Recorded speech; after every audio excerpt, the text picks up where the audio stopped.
Sa pulsa video ang karambola ng 11 sasakyan sa Aklan ang pinagmula ng aksidente, truck na nawala ng preno. Yan at iba pang disgrasya sa kalsada sa Frontline Report ni Gary De Leon. Sa kuha ng rear view camera ng sasakyan na ito sa Navas, Aklan. Magkasunod na bumibiyahe sa isang linya ang isang truck at isang van.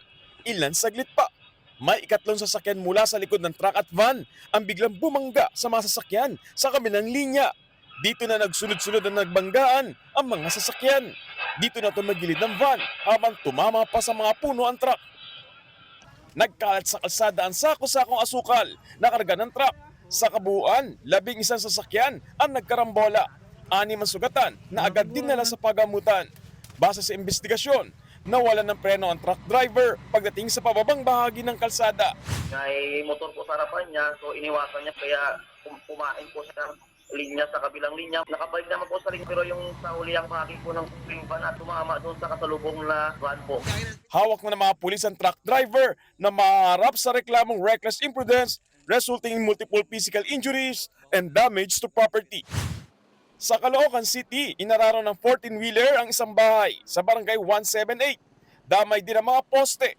Wala naman na disgrasya mula sa mga nakatira sa sinalpok na bahay. Pero isang bystander ang sugatan matapos tamaan ng bahagi ng nabanggang gate.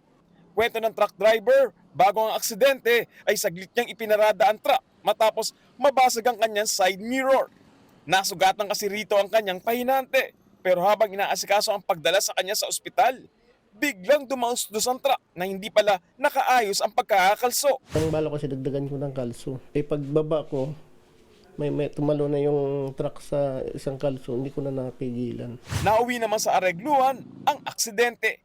Nagbabalita mula sa Frontline, Gary De Leon, News 5. Mga kapatid, Mean Los Baños po, huwag magpahuli sa mga balita at impormasyong dapat ninyong malaman. Para sa mas malawak na balitaan at diskusyon, mag-follow at mag-subscribe na sa social media pages ng News 5.